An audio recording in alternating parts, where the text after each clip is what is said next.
Good evening and welcome to our show, Brookfield Public Advocate. I'm your host, Bruce Senek. Tonight's show is another in our series about the different political parties here in Connecticut. Our guest this evening is Michael Teleska, chairman of Waterbury's Independent Party and the state agent and ballot coordinator for the Independent Party statewide. First, a little background on Mike. Mike grew up in Waterbury and served in the Army for 3 years during the 1970s. After his discharge from the service, he lived in Florida for a while and returned to Waterbury in 1985. He is a self-employed owner and manager of residential real estate. Last year, he was the Independent Party's candidate for the Secretary of State here in Connecticut. Mr. Teleska formerly served as an alderman in the city of Waterbury and has been instrumental in the Independent Party overtaking the Republicans in Waterbury. For 10 years, he has worked tirelessly, raising the profile of the Independent Party in Connecticut. Additionally, he has his own live call-in cable show in Waterbury called The World Tonight, which can be seen on AT&T U-verse on a statewide basis. I first met Mike in Hartford last year at the Office of the Secretary of State, where we were both filing papers to appear on the ballot. Mike, thanks for joining us and welcome to our show. Thanks, Bruce. Thanks for having me. Really glad to be here. Thank you. Mike, please tell our audience about the Independent Party, what it represents, its philosophy, its goals. Well, the Independent Party represents a lot of things, and mostly what it really represents is having ballot access. And what I try to do is I try to show people on a local level how to get on the ballot and make a change in the communities where they're at. And we find that when it comes to local issues, the R's and D's tend to disappear, and there's usually a ruling coalition, and that's it. And the rest of them are looking in, trying to wonder, how do we stop this? How do we change the way things are going locally? And what the Independent Party is truly independent. We're not closet Republicans, we're not closet Democrats, we're really independents. And we really do believe that there is not just one or two sides to issues, that there's actually many sides to issues. And you have to be able to be flexible enough to be able to take which is the best for the public involved. So that's what we do on a local level. And I tell this to people all the time, the Independent Party on a statewide point of view, when we come into a local community, we're not there to tell people what their politics should be. That's a local issue, and they should be able to decide that. What we're going to do is show them how to be effective at it. How is it organized, and do you have numbers of registered voters in the party? Yes, we do. Currently, we are the third largest party in the state of Connecticut by two criteria. One, by how many people are registered in our party, and two, by how many people we have elected in office. And, you know, we're far ahead of whoever's fourth as far as elected people. We have quite a few. And granted, they're all on a local level, but the truth is no third party has anybody elected on the state level. So all the elected positions are on a municipal level. Yeah. And how do you organize? How do you get the people organized? Well, there's two sets of rules. I mean, basically, the state of Connecticut has basic rules, which major parties have to abide by, and minor parties too. But they have one set of rules for major parties, which are very definitive, exactly what has to happen and when it has to happen. And it's quite extensive. When it comes to minor parties, the state has a totally different view. They wish that you just go away, and so one of the ways that they actually make it, and people say, well, they make it easy for you. Yes, but it also makes it hard for you too, is they have a very loose regulations. They have certain very basic things that need to be done, like you have to file party rules by a certain date, but they don't say what needs to be in those rules, which is something that you would find in the major parties, which opens up the door for some problems and conflicts later on. And the difference between the major parties and the minor parties always have automatic ballot access to the ballot line, whether or not they run candidates previously. And all minor parties have to earn a position on the ballot line by running somebody and petitioning their way on, and then maintaining a certain amount of votes. As soon as an election cycle happens where they don't run a candidate, they lose their ballot status and have to start all over again and petition their way back on. Is that right? Which is something that the major parties are never bothered with. And it does make a difference, because when we first got started in the Waterbury area, when you're looking at statewide offices, we have 5 state reps and 2 state senates that come out of the Waterbury area. And the Republican Party would never run anybody against the incumbent Democrats. And the Democratic Party would never run anybody against the incumbent Republicans. They are all kumbaya, everybody's getting along fine. And so the public always had the choice of voting for the incumbent or not voting. We managed to like the old Soviet Union. Yeah, we managed to infuriate both major parties by insisting that we run somebody in all the races. And we have been, since we started for the last 10 years, the only party that runs somebody in every one of those races. And, because there's no penalty on them not putting the candidate up. It isn't like they have to start over again. They just decide they don't want to run somebody this time. Doesn't hurt them next time. Interesting. I certainly have to say, when I chose to run, never having run before for any office, had quite an education, the whole process. And then not just losing. I get this letter a couple of months ago that my campaign's being audited. Oh yes, yes, absolutely. That's terrific. Yeah. Self-funded pretty much campaign, but you still have to send in all the. I don't know whether that's to dissuade my future thoughts. Well, that's an interesting point, because when you're talking about statewide elections, we've had this campaign finance laws that was supposed to level the playing field, but there is a huge unleveling aspect to these campaign finance laws. One being, as I previously said, the Democrats, Republicans, major party candidates don't have to prove themselves at a previous election. And so whether they run a candidate or not, they're automatically eligible to participate in the campaign financing. Everybody has the same requirements. Let's say if it's a state rep race, you have to go out and raise $5,000 in small donations, $100 or less, and if you successfully get to $5,000, they will give you an additional $25,000, and that's the cap on how much money you can spend. For a third party, a minor party, to do it, you have to raise $5,000. They'll give you the $25,000, but before you're allowed to raise the $5,000 and give the $25,000, you have to prove yourself at the ballot box. If you haven't run there before, well, then you have to collect signatures. The requirements are that you got either 10% of the vote to get 1/3 of the grant, 15% of the vote to get 2/3 of the grant, or 20% of the vote to get 100% of the grant, like the other your opponents do. Right. If you haven't run before, they say, well, okay, well, you can go out and collect signatures that represent the registered vote, 5, 10, or 10, 15, or 20%, which means that for just something like a state rep race, you would have to go out and get a couple of thousand signatures, which for just a small area, a huge task.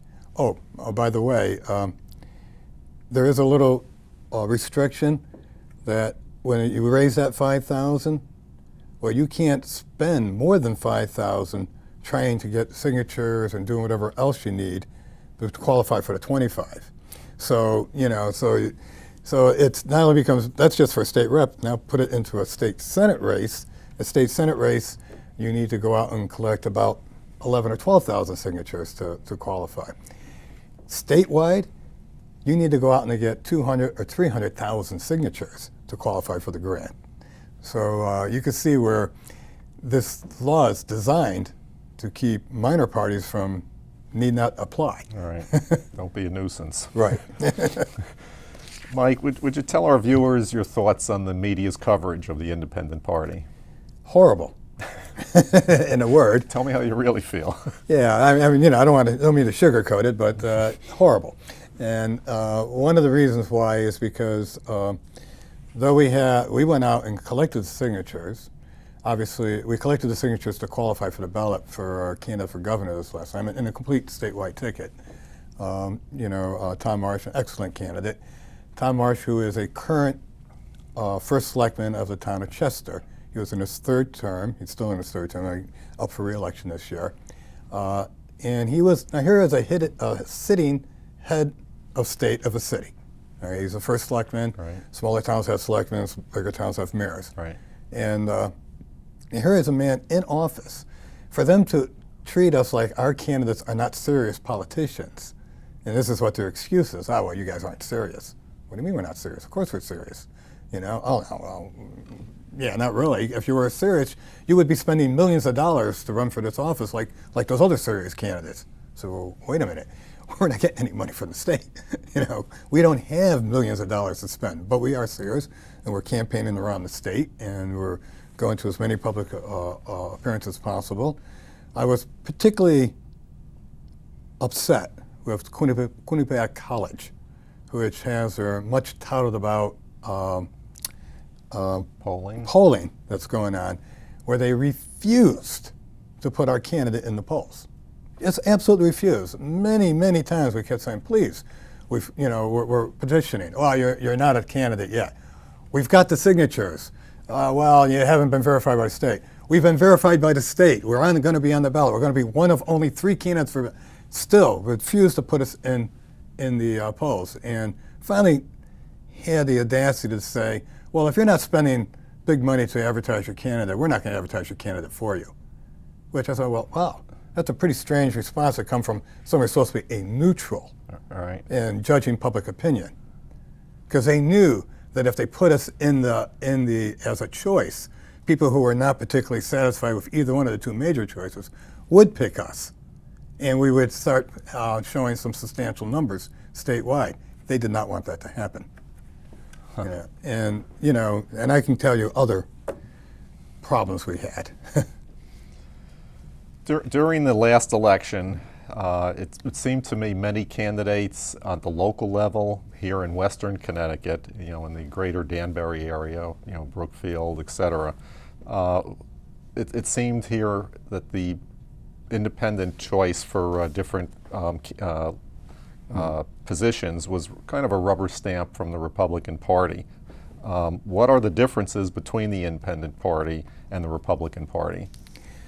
Well, that is a function of the local independence. As I said before, politics on a local level are up to the town committees and groups that are formed in that area, and they have that option. In the state of Connecticut, we have what they call a fusion ballot. A party can nominate a candidate, and a candidate can appear on more than one line. Mm-hmm. And in the areas that you're talking about, particularly around the Danbury area, the independent party that's in that area chooses to partner up with the Republican Party to try to make change or maintain the status quo, whatever the case is. But statewide, we have cross-endorsed Republicans and put them on our line. We have cross-endorsed Democrats and put them on our line. But mostly for the parts that I've been involved with, we have put our own candidates up, who may or may not be registered Democrats or Republicans, but are not running on that particular party's line and have chosen to run on the independent party line. The laws in Connecticut allow you to, as a party, to nominate anyone, no matter what their party affiliation is, and they nearly have to accept it if that's what they want. So, are you saying then that a Republican could run on a Democrat line? Absolutely. Matter of fact, in Waterbury, in the last mayoral election cycle, as you noted, we have become the #2 party in the Waterbury area. And for the last 10 years, we've been holding anywhere from 4 to 6 seats on the Board of Aldermen of 15. The Democrats have usually been winning, and they hold 9, and the remainder, 1 or 2, goes to the Republicans. and which has not made the Republicans feel too good. But in this last time, 2 years ago, the Republicans did not have a candidate of their own. They actually attempted one more time to try to eliminate us in conjunction with the Democrats. They cross-endorsed. On the Republican line was a candidate for mayor, city clerk, town clerk, and sheriff, were the same names on the Democratic line. There were Democrats, and they were on the Republican line. And on the under ticket, each party gets to put up 9 and 15 get elected. Well, the Democrats had 9, the Republicans only put up 6, and tried to work a coalition that way. And we still got 4 people elected. But yes, the Democrats did win the top of the ticket slots. The city clerk, town clerk, and mayor and sheriff remained in Democratic hands. Mike, what are your thoughts on the Tea Party? Well, the Tea Party is an interesting phenomena, and it's had actually more staying power than I thought it would originally. And it's probably from the success of influencing the candidate selection within the Republican Party. They haven't shown to have a lot of success outside of one of the major parties' establishments already. And it remains to be seen whether or not the Tea Party movement decides to start establishing their own ballot line or not, and try to win election with their own candidates. They have been pretty content up to this point to try to pull one of the major parties, the Republican Party, to their way of thinking. And that's a legitimate thought and political process that you can go through. I myself tend to be a bit more of a purist, and I like to see more candidates on the ballot rather than keeping the field smaller. I try to give more choices to the voters, and because I don't see most issues as black and white. I see most issues as shades of gray. Right. And I want to make sure that there's a candidate in the race that can present a gray position, which is neither white nor black. Not just those 10-second sound bites then. Right, Okay. You've told us your thoughts on the Republican Party, the Tea Party. How about the Democrat Party? Well, I mean, I rather than the Republican or Democrat, I kind of see them as major parties. And for me, I don't see a whole lot of difference between the Democratic Party and the Republican Party, except for a couple core social issues. And the Republican Party has their own privileged class, let's say, who they seem to favor, which is big business. And the Democratic Party has their own privileged class, which they seem to favor, which is organized labor, especially on a government level. Not so much on the private sector, but more so on the government level. And also, as taxpayers, we get jostled back and forth, and it doesn't seem to matter which one of those two major parties gets in control. They all feel that the taxpayer can support their pet interest groups, and let's just look at the growth in how many people work for the state of Connecticut over the last, let's say, 20 years. I believe we used to have about 25,000 state workers, and now we have somewhere between 45 and 50,000 state workers. Really? But the state of Connecticut population has grown maybe about 5 or 10% in that same time period.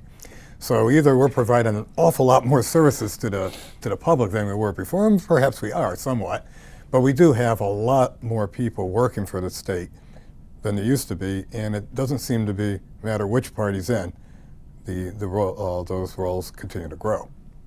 And I think, as a taxpayer, and I think you'll see the Tea Party people addressing this, and this is where they have a bit of a conflict when it gets really down to the nitty-gritty with the Tea Party people and dealing with the Republican hierarchy of you see the Tea Party people get in there saying, well, we want to slash this, and they go, well, yeah, but we can't slash all that because some of those people are part of our core base, and we got to make sure the gravy still flows there. Right. And even on the national level, you see that the new school of Tea Party people, Republican Tea Party people, who have gotten into office, now you read in the paper that either they went in there saying no earmarks, now the paper's saying, well, here's some that have gracefully accepted some earmarks for their own districts. And you know, it's one thing to run an election, it's another thing to get elected and govern. And we all know the only way that you really truly govern it's actually by sitting down and compromising, and that's what it comes to. It's just that as a taxpayer supporter, I don't see the taxpayer having a really big stake in being at that table. Right. And the compromises seem to always hurt the taxpayer more than help the taxpayer. And unfortunately, that's the status right now, I see. Yeah. What's your feeling on term limits? Well, I kind of like the idea of term limits, and they have term limits mainly for the major positions, mainly because they recognize the fact that an incumbent is really hard